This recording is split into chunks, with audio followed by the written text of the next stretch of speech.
Hey!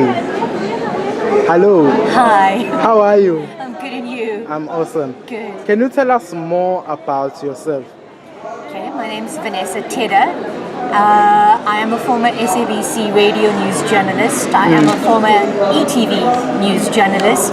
I am a full-time mom, and I am the author of this memoir called Beaten But Not Broken, and also the children's book, The Selfish Shangololo.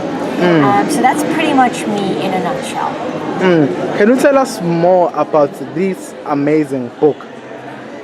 My memoir was released last year in September, and it details very intimate and graphic accounts of physical, emotional and sexual abuse that I endured at the hands of my partner.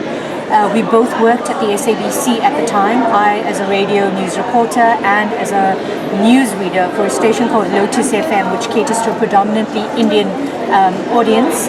My partner at the time was a very popular, very well-known Lotus FM radio presenter, and we were together for close on to 6 years.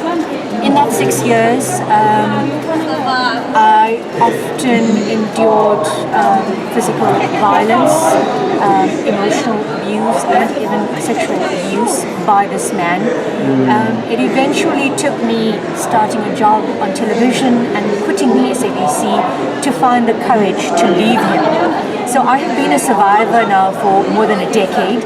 And I started writing this book about 4 to 5 years ago, and it was a very painful experience to have to relive the trauma, because as much as you leave a relationship, as much as the past is behind you, it never truly goes away. This kind of trauma is entrenched in your body, in your soul, in your DNA. For me, having written this was not just about healing myself. We live in a country where women are being raped, beaten and killed every single day by an intimate partner. I survived. I got out. I lived to tell the tale. And I feel I have a moral and social obligation to speak my truth, to own my truth, to crush patriarchy, because that's the kind of community we come from. As an Indian woman specifically, I did the unthinkable by even talking about something like this, and let alone writing about it. But there are women who are dying, and they need to hear this. They need to know they're not alone. They need to know that it is possible to come out. And they need to know it's possible to live a happy, full life. It's important for them to know they can be safe, that there is help available, and that ultimately, you think your abuser is in control. You think your abuser has the power. But I think at the end of it, you will find that control and power lies with you and within you. And that is what so many women don't realize. Can I add a question? Oh, You can put me first. Vanessa, tell me, coming from the Indian community where majority of Indian women do not really pluck out the courage to come out and talk about this, to write something like this. Tell us what really plucks the courage to come out of that nutshell that the majority of Indian women live in and really speak out about this. So, I come from a family and a background where, as young girls, my father always instilled in us, and my mother, the importance of education. And that in itself broke away from the norms of the Indian community, because girl children were not supposed to be educated. We were supposed to be married off at 16, 17 or whatever, have babies and stay at home. So from a young age, that sort of thing was instilled in me. And I will not be censored by race. I will not be censored by religion. I will not be silenced by race or religion. I don't believe being Indian boxes me or compels me to keep quiet, because too often we are feeling ashamed and we are feeling afraid. That is what's instilled in us, right? Because sex is a taboo thing. Abuse is a taboo thing. Well, I'm sorry. The fear and the shame is not mine. And it took me a good few years to come to that realization. I'm here now.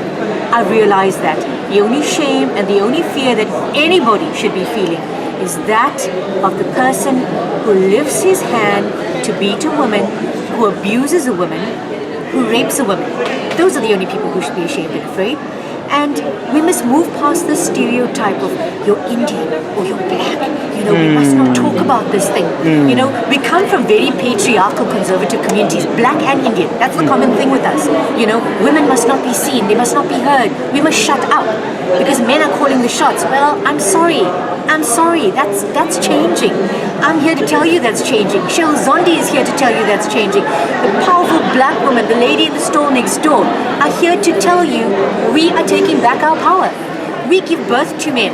We give birth to the world's greatest men, the greatest leaders, but we also give birth to these monsters.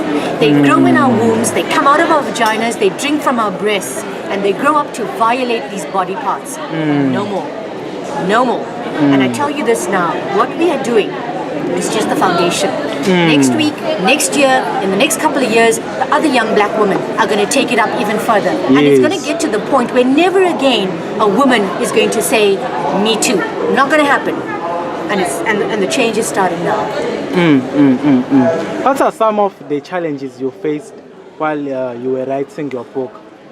I think the biggest challenge was having to go back in time and remember the abuse. It was very traumatic. In fact, it got to the stage where I was actually very suicidal. This was in the days leading up to the release of the book. And I remember saying to my husband, and you'll forgive me, saying to my husband, I don't want to be here anymore. And he made a video of me with my children and my family. And he sent it to me. And he said to me, we need you here.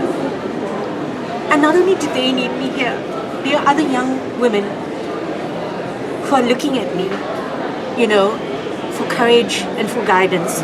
Yes. I don't have the answers, but at least I'm here. And I'm here to tell you that it's okay to speak. It's okay to get help. It's okay to draw as much attention as you can to yourself. So writing this book was not easy. I can take no joy in this book. You know, people tell me it's a thing to celebrate, it's a thing to be proud of. This book has been a curse around my neck for as long as I've been living with this story. And even now, every time I've got to speak about it, it conjures up the pain, it conjures up the trauma, and it will never go away. But this did not happen to me for nothing. I have to look for the reason, and the reason is it happened to me because maybe if you believe in a higher power, maybe I was chosen and I was put into that position because there was this belief or thought that this woman one day will do the unthinkable, will write, will speak about it, and make things a little easier for the next young girl. Wow. What can you say to young people? I'm not going to talk to young women. I'm going to talk to young men. Because too often we are telling young women, look for the signs, walk away, preserve your virginity, don't do this, don't do that. But we are not talking to boys. We are not talking to young boys, and that is a big problem. In the black culture, in the Indian culture, it is a big problem. So you tell me I must look for the signs, I must walk away. Why not tell your son to look for the signs? And when he feels his temper is getting out of hand, he must walk away. Why not tell your son not to go around ruining young girls' lives? Instead of telling your daughter to stay at home, she must remain a virgin until she's married. But boys will be boys, hey? They'll do what they do because that's just what boys do, right? That attitude is dangerous. It is deadly, it is destructive, and it needs to stop. And it's no longer saying fathers need to teach their sons this. We are women. What are we teaching our sons? Because I can tell you this now, if you condone your boy's bad behavior, you have already set this child up for failure later in life as a man. And he will never grow to be a man. Because for long as he's violating women, he will never be a man. So we've got to now tell young boys, listen, you don't have to feel powerful by beating up a woman. That's not how you get your power. I'll tell you what a powerful man is. A powerful man is somebody who stands up, who speaks the truth, who treats everybody around him with respect and dignity, who adds value to the world, not robs, rapes, pillages, and certainly not diminishes and defiles women. That's not a man. That is not a man. And that is what young boys need to be told. For people who are interested in your book, where can they get it? The books are available at all bookstores, exclusive books, bargain books, a lot of the independent bookstores. I would strongly recommend supporting the independent bookstores because we'd like to give the smaller business guys the opportunity, right? Everybody needs a hand in life. So go support the independent bookstores and get the word out there. Get the word out there that brown girls in South Africa are rising. And whether you try to block your ears or whether you want to look the other way, you will not silence us and you will not stop us because we are taking back our power. Are you on social media? I am. I'm Vanessa Tedder on Facebook. I've got 2 accounts, Vanessa Tedder. I have an author page at Vanessa Govender.